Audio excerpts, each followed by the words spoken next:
Aspetti. Va ora in onda Centro Ronchi. A te la linea.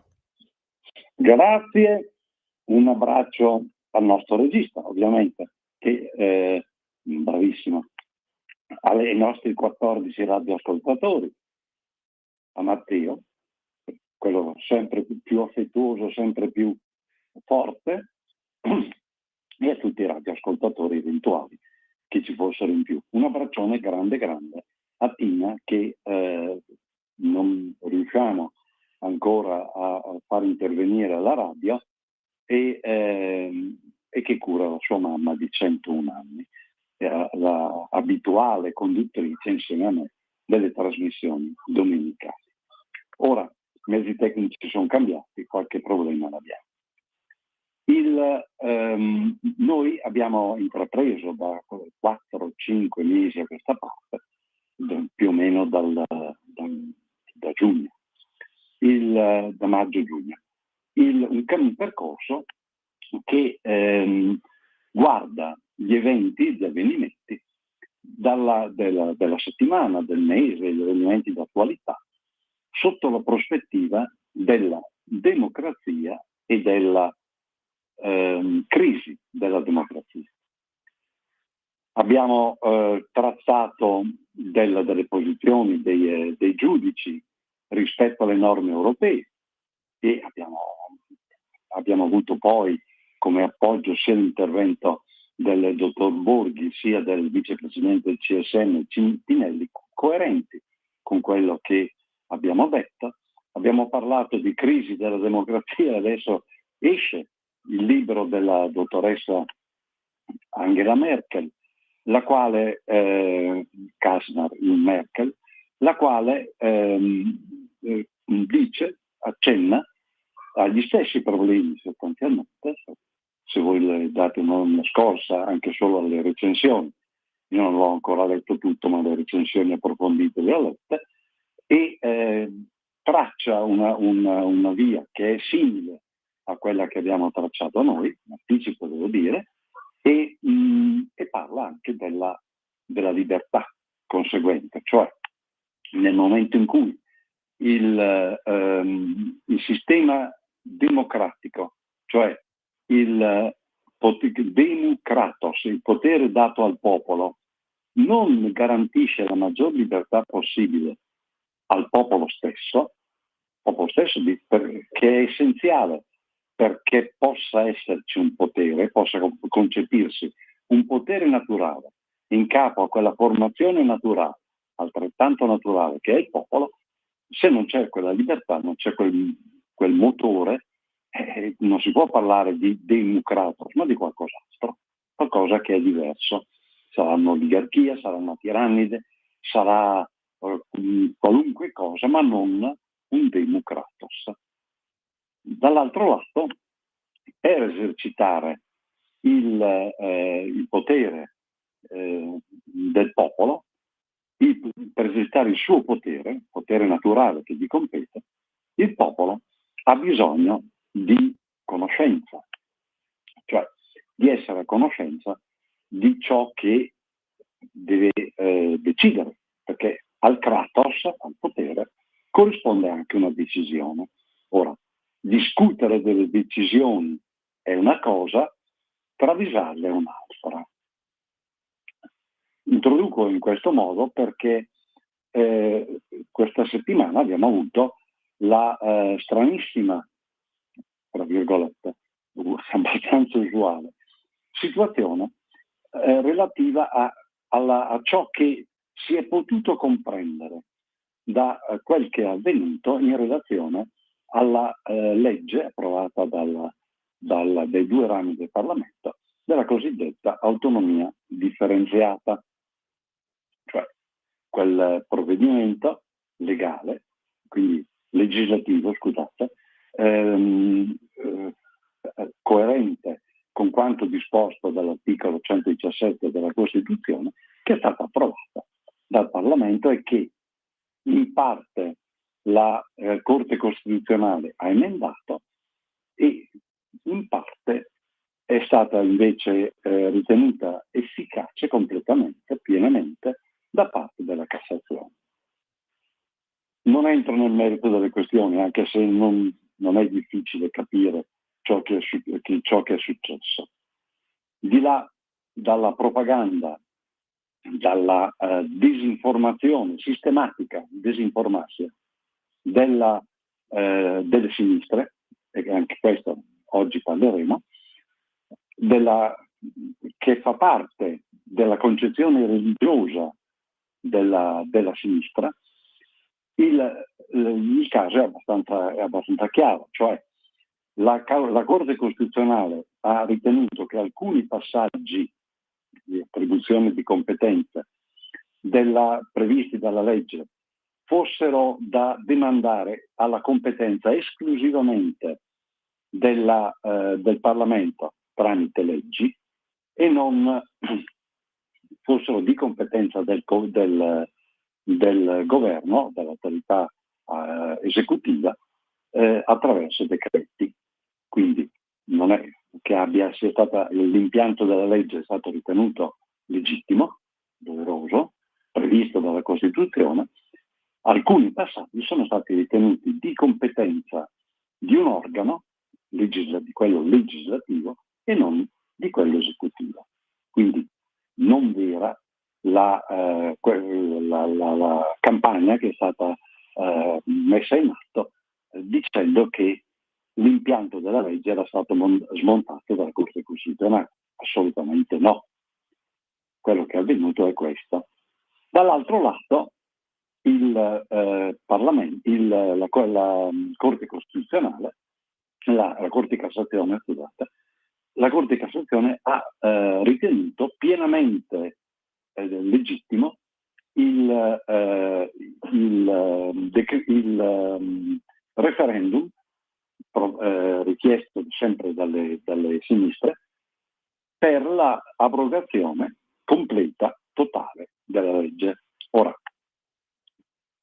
che cosa accade? In via dal merito, perché la Corte Costituzionale, la Cassazione ha detto la legge nel suo impianto, nonostante siano state abrogate le norme dalla Corte Costituzionale, le norme riguardanti l'attribuzione al Parlamento anziché all'esecutivo di determinate parti della legge approvata, la Corte di Cassazione ha detto è comunque pienamente vigente oggi quella legge ed non è toccata nel suo impianto, ma è pienamente efficace. Quindi, come tale, è sottoponibile al referendum abrogativo. Questo è quello che ha detto la Corte di Cassazione. Ora, e qui, fin qui abbastanza chiaro. Adesso toccherà alla Corte Costituzionale vedere se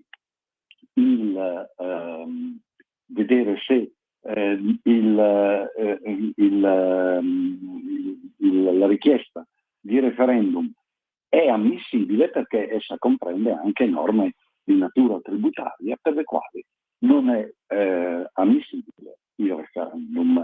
Quindi questo è un ulteriore passaggio. In sé è ammissibile perché la legge è pienamente efficace, pienamente in vigore, quindi essendo pienamente in vigore il referendum è ammissibile. Per quanto riguarda il merito, cioè il contenuto del referendum, il contenuto della legge, se è sottoponibile al referendum o no, questo è un problema che deve essere sottoposto il prossimo mese di gennaio, tra un mesetto circa, alla valutazione, al vaglio della Corte Costituzionale. Con un ulteriore appendice, e cioè se, essendo state abrogate determinate norme di attribuzione al Parlamento anziché all'esecutivo della legge, quindi essendo state abrogate, non ci sono più quelle norme attributive, ma che non sono fondamentali, dice la Cassazione, perché la legge è ancora in piedi nel suo impianto pienamente efficace. Bene, se questo se queste norme vengono poi ulteriormente modificate e mediante un nuovo provvedimento di legge la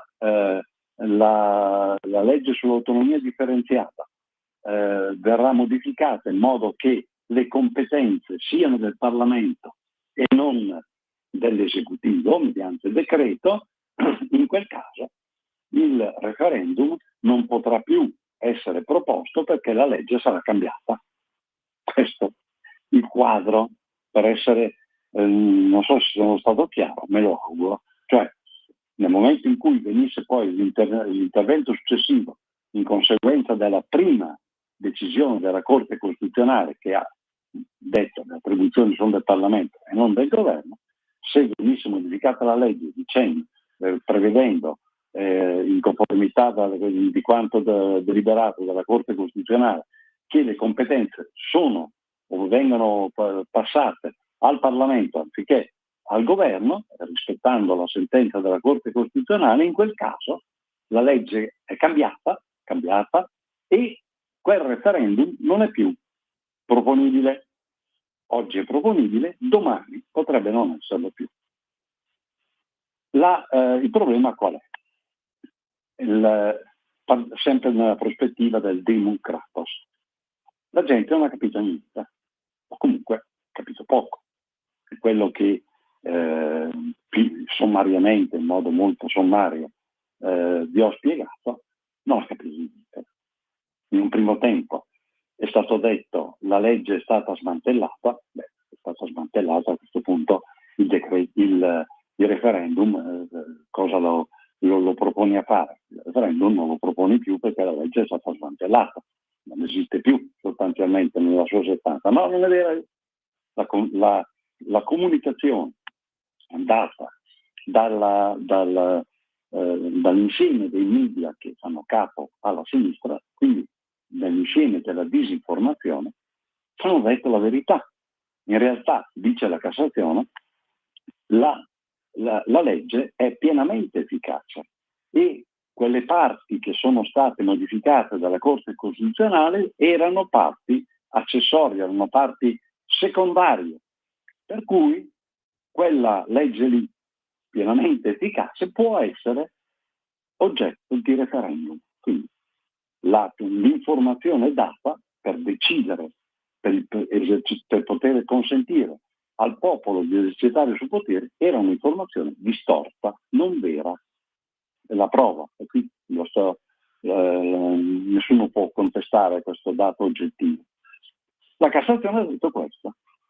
Adesso la propaganda, la disinformazione sistematica, culturale, religiosa della sinistra viene a dire altra vittoria, la legge è pienamente assoggettabile a referendum, quindi non è vero che non fosse più impugnabile dopo la sentenza della Cassazione. La cosa è contraddittoria, o è uno o l'altro. O la Corte Costituzionale ha demolito l'intero impianto, allora il referendum non ha senso, oppure ha senso perché non è vero che ha demolito l'intero impianto. Quello che non viene detto ulteriormente è, uno, che la Corte Costituzionale potrà anche dire il tuo referendum, la tua richiesta di referendum non è ammissibile perché la legge prevede anche materia che non è sottoponibile al referendum, quindi nel suo complesso, nel suo insieme, la legge non è impugnabile, quindi non è sottoponibile al referendum, no? Due, se, come quasi necessaria, la parte attributiva del denaro, perché di questo si tratta, che è stata riportata dalla Corte Costituzionale alla competenza del Parlamento e tolta la competenza del Governo e mediante decreti, per attuare con provvedimenti mediante decreti, che si chiamano decreti, bene, in quel caso il referendum viene a cadere perché cambia la legge diventa un'altra.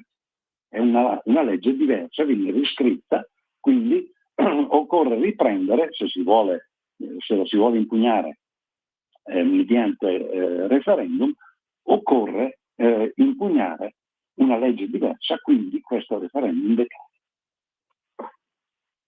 Questa è la spiegazione, questo è il dato oggettivo, così come si pone, e che non è poi così assurdo. Per la verità, la domanda di buon senso che la gente nell'esercizio del suo kratos, del suo potere, in quanto popolo, si pone è questa, cioè ma che senso ha andare a iniziare una procedura di referendum quando poi necessariamente, proprio per gli emendamenti introdotti, che necessariamente dovranno essere introdotti dalla sentenza della Corte Costituzionale, in base a quegli emendamenti, quindi alla necessità di provvedere nuovamente, la legge sarà diversa, sarà cambiata, quindi quel referendum non ha senso.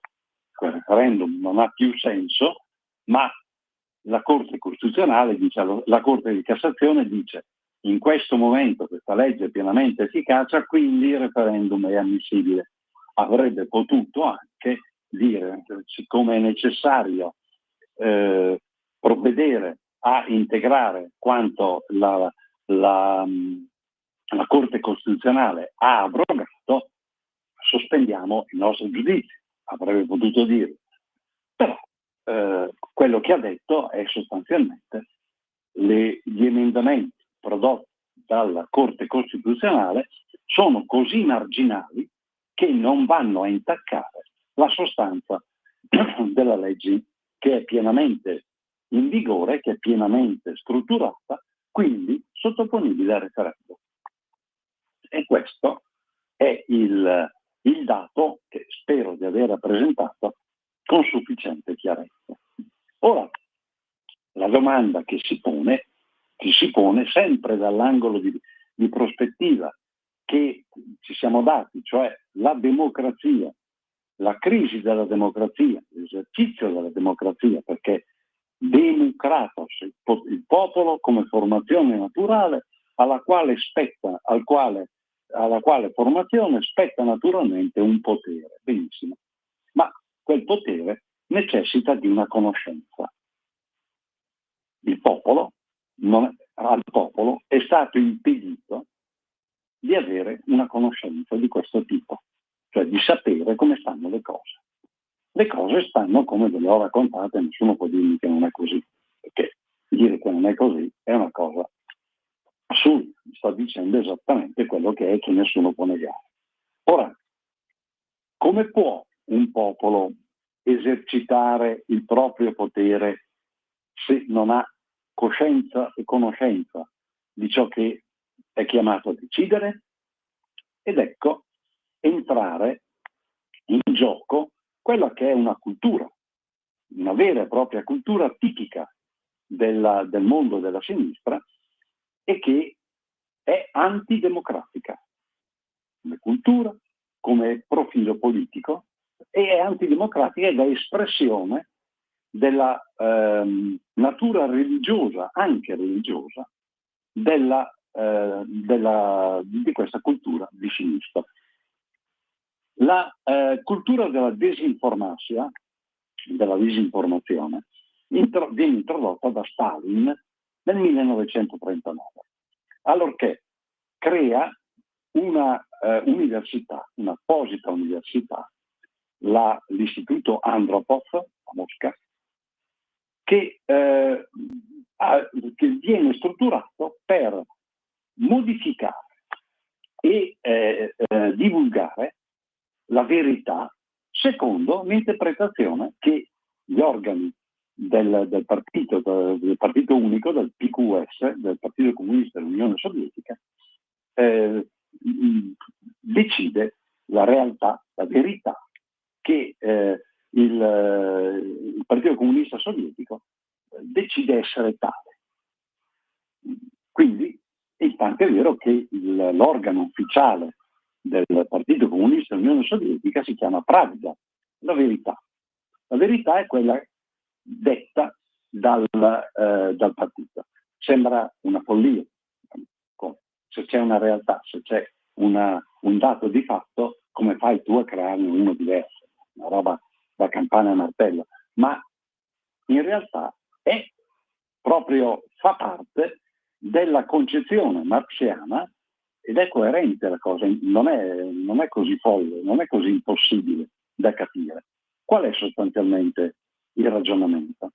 Il ragionamento è questo.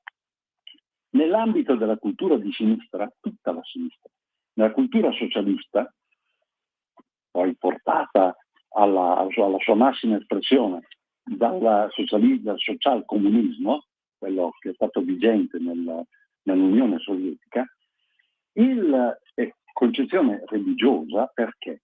Perché attraverso il sistema, il metodo del partito del socialismo, attraverso questo sistema di strutture che sono razionalmente il meglio proponibile all'uomo, quindi attraverso la scientificità di queste strutture, la verità creata dalla ragione, dalla dea ragione, quella, quindi c'è una dea da qualche parte, quella verità è scientifica, quindi fa parte della conoscenza che il soggetto socialista detiene. Il soggetto socialista è superiore agli altri in quanto, avendo fede nella profezia di Marx, né più né meno è convinto, sa che quello che viene deciso dal partito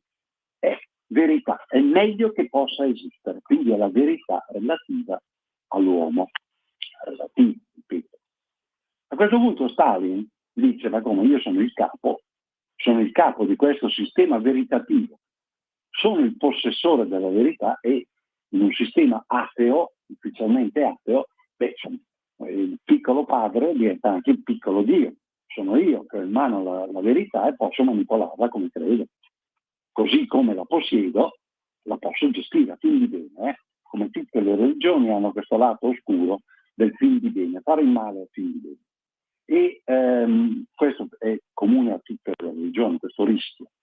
Benissimo, crea addirittura una università, uno studio universitario che avanti negli anni e che ha il suo corrispettivo in Italia nell'Istituto per gli studi comunisti Palmiro Togliatti, la scuola delle Frattocchie a Marino di Roma, dove culturalmente la realtà viene modificata perché è posseduta dal partito, dal sistema socialista, per cui è modificata a fin di bene perché è posseduto. Se io posseggo una cosa posso anche gestirla come cavolo mi pare e piace. Questo è il ragionamento di Stalin e questo è il ragionamento che viene messo in piedi, cioè la Pravda è l'espressione di questa verità manipolata. Da questa verità manipolata vengono istruiti come scuola i divulgatori, che siano giornalisti, che siano altro, i divulgatori della idea socialista, che sono dei sacerdoti sostanzialmente di questa religione che è convinta di possedere umanamente la verità. È diverso dal cristianesimo. Il cristianesimo è anche religione, ma il cristianesimo, cioè Gesù, figlio di Dio, interviene nella storia dell'umanità, dice quello che va detto all'uomo e l'uomo non è che possegga quella verità, c'è per andare dietro, che è una cosa molto diversa. Invece no, qui in questa religione l'uomo è così bravo che ritiene di possedere questa verità. Stalin accerta la cosa e si crea questa cultura della disinformazione. Ora, cultura della disinformazione che, come abbiamo visto, l'effetto qual è? Abbiamo visto nella legge che abbiamo esaminato prima, cioè ha impedito o impedisce alla gente di comprendere pienamente come stanno le cose. Quindi impedisce alla gente di esercitare, al popolo, di esercitare quel kratos, quel potere che gli spetta. Ecco il riflesso sulla democrazia. Nel momento in cui al popolo è impedito di capire come stanno le cose, perché c'è una realtà creata ad arte a fin di bene, sempre a fin di bene, mancherebbe altro, a fin di bene, per una realtà diversa, che contrasta con la realtà, quella vera, al popolo viene impedito di esercitare il suo potere. Quindi è una cultura antidemocratica. La religione socialista è una religione antidemocratica. Lo si dimostra anche in questo caso e in questa fase. Quindi teniamo conto che nel decorso trentennio socialista, quello che almeno trentennio, che ha avuto origine con lo strano fenomeno del golpe, quasi golpe, possiamo definirlo così, di Mani Pulite, che il corrottissimo Partito Comunista fu tenuto in disparte rispetto alla distruzione avvenuta di tutti gli astri, e nonostante il Partito Comunista sia stato riconosciuto come corrotto, i soldi erano in mano, erano nella sede addirittura di via delle Botteghe Oscure, ed erano lì, così come erano negli altri partiti, quindi una corruzione completa. Viene salvato e diventa il dominus della situazione per i successivi 30 anni. Tra l'altro con elezioni, detenendo il potere anche al di là del fatto di non aver vinto le elezioni. È ciò che configura un quasi regime sotto questo profilo. Bene, questo trentennio è stato caratterizzato anche da questa cultura. Loro possedevano la verità, secondo lo schema introdotto da Stalin nel 1939 con la istituzione dell'Istituto Andropov, con la scuola delle Frattocchie a Marino, Marino di Roma, dove c'è il vino buono, insomma, il vino bianco, hanno introdotto questa cultura, e questa cultura è quella che ha impedito alla gente di capire, dimostratamente, come vi ho dimostrato, ho cercato di dimostrare, di impedire la conoscenza dei fatti. Francesco, dobbiamo chiudere. Abbiamo terminato, perché uno degli aspetti della religione socialista è quella di creare una realtà artificiale, casualmente corrispondente agli interessi dell'ambito, una realtà artificiale che viene chiamata pravda, verità, ma non è affatto verità. Noi la pensiamo in modo diverso. Un abbraccio a tutti voi, un abbraccio ai nostri 14 radioascoltatori, grande a Matteo, sempre, e a risentirci, Dio piacendo, la settimana prossima, sabato, alle 10,